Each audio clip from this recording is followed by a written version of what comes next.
This story reflects a world where power, family constraints, and colliding egos on the streets alter the course of lives. This is the story of Ghazi Yusuf, whose only heir to the empire, Sahihan, is not yet fully ready to ascend the throne, and Elif, an honest and principled doctor. When their worlds collide, a storm of revenge, love, and family secrets is unleashed, from which no one can escape. In a dark and secluded place, an atmosphere of fear prevailed. Ghazi Yusuf, an extremely influential and ruthless man, stood before a vulnerable man.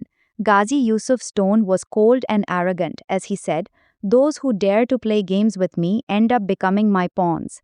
I had no choice. This land belonged to me, so the final decision rests with me. Sign it." The man was trembling with fear and said, "Lala will kill me."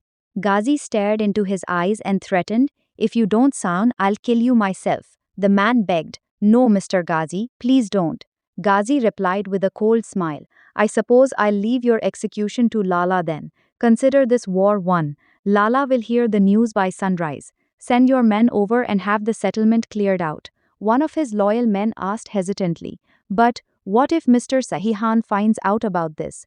Ghazi insisted strictly, "He must not find out about any of this, under no circumstances." His man said in a low voice, "The truth will eventually surface one day."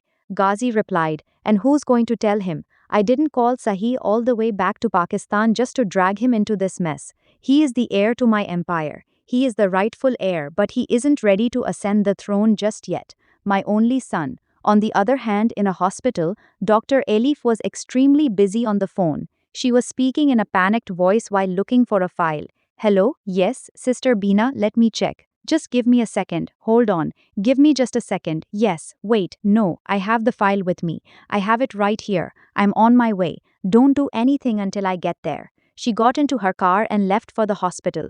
Meanwhile, Ghazi Yusuf's thugs descended upon Lala's settlement like a plague. They were destroying the poor settlers' belongings and beating them up. Their leader shouted, "Today we've only destroyed your belongings. If you value your lives and don't want them wasted, then you'd better clear out of here within 3 days." An old man cried and pleaded, "Please have mercy on us. Where can we go?" If Lala finds out, the thug laughed and said, "Listen here, old man, Lala's rule is over. Now Mr. Ghazi Yusuf is in charge." The old man said, "But this land belongs to Lala." The thug replied, "Now it belongs to someone with far more authority than Lala. Understood?"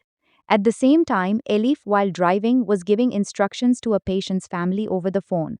"All right, just do one thing. Place a tablet under the patient's tongue. Just stay on the line, please. Go ahead. I'm looking now." Suddenly, a speeding car crashed heavily into the back of Elif's car. The phone slipped from Elif's hand and her car was badly wrecked. The police arrived at the scene immediately. An officer asked, "Madam, are you all right?" "Don't worry. Whoever it was, we'll apprehend them in no time. But for now, please move your car. There's a huge traffic jam building up." Elif said angrily, "Move my car? Can't you see it's completely wrecked and you're telling me to move it?" The cop said, "You did manage to get the license plate number right? Give it to us. We'll run it through our system and track him down immediately." Elif recalled the number. GYT. It was GYT. At the settlement, Ghazi's right-hand man, Zakaria, was shocked to see Saihan there. Zakaria told Ghazi over the phone, "I specifically told Saihan not to come, but he ended up here." Saihan, who was Ghazi's son but a kind-hearted man unlike his father, stood there watching the thugs oppress the settlers. Zakaria said to Saihan, "Mr. Saihan, you shouldn't have troubled yourself. This would have been sorted out by tonight." Saihan asked angrily, "And is this how you were told to do it?" Zakaria replied, "This is how settlements are cleared. It's the only way these people understand." Saihan said in a firm tone, "Well, it's a method I don't approve of." A settler said weeping, "Master, if we knew that Lala had sold this land, we would have left on our own." Zakaria scolded him, "Hey, didn't I tell you all already? Show some respect." Saihan asked the settlers, "How much time do you all need?" The old man replied, "Master, we have livestock, and relocating them will take us at least 3 to 4 days." Zakaria chimed in, 3 or 4 days? Did anyone ask for your opinion?" Saihan signaled Zakaria to step back and told the settlers, "I will give you all 1 week. Vacate this land in a week. I will arrange for you to be resettled somewhere else, so none of you will have to suffer any hardship." The settlers began to thank Saihan, but a young man among them stepped forward angrily and said, "This settlement is ours. It's not anyone's personal property. We will never vacate our homes over our dead bodies." Ghazi's thugs raised their guns. "Kill them all. No one leaves here alive." At home, when Ghazi found out about the situation, he immediately called Asghar. "Call Asghar. Tell him to get Sahihan home in one piece."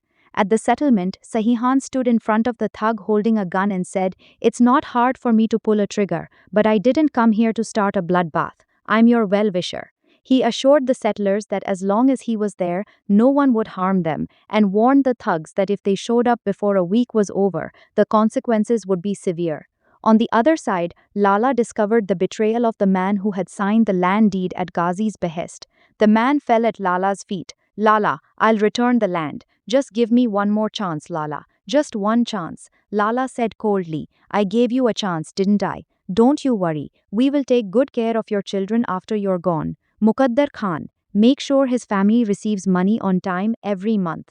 The man cried, "Lala, for God's sake, the man who serves two masters gets buried in two graves. I'll fix everything, Lala. I promise." Lala said, "You can't fix anything. It's up to me to set things right now. Take him away." The man's screams echoed in the air, but Lala showed no mercy. Elif was furious at the officers at the police station. "I've been hearing the same thing from you for the past hour. To be patient. You said that as soon as I gave you the license plate number, you would find the car. What have you found so far?" The cop said, "Madam, we'll find out. Just be patient."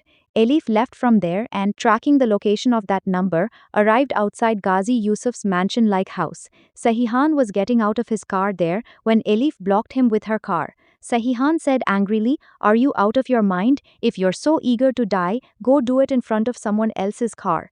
Elif got out and grabbed his collar. "I'm not letting you go until you pay for the damage you caused to my car." Sahihan brushed her hand away and said, "What damage? I'm not paying any compensation. It was entirely your fault. I was honking like crazy behind you, and you were off in another world." Elif said, "I'm a doctor. My patient was in critical condition and I was guiding them over the phone via hands-free." Sahihan laughed and said, "Well, I had an emergency of my own. I had lives to save too. I am also a savior." Elif said, "If you're such a great savior, pay the money and get it over with.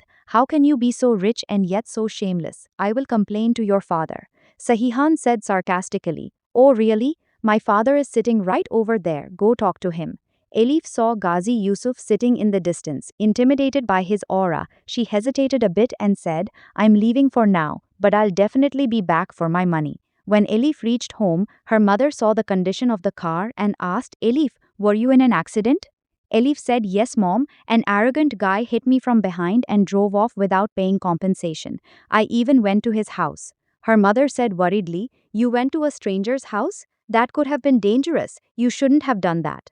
Sahihan went to his friend Mariam's NGO office. Mariam was delighted to see him. "Sahihan, when did you get back?" Sahihan said, "Just a few days ago. Now I'm here for good and helping my dad with his business." Meanwhile, Mariam's manager came and said, "Ma'am, the neighbors are here. It seems our delivery truck broke their window yesterday and they're demanding compensation." Mariam said, "Compensate them and apologize on our behalf." Seeing Mariam, Sahihan smiled.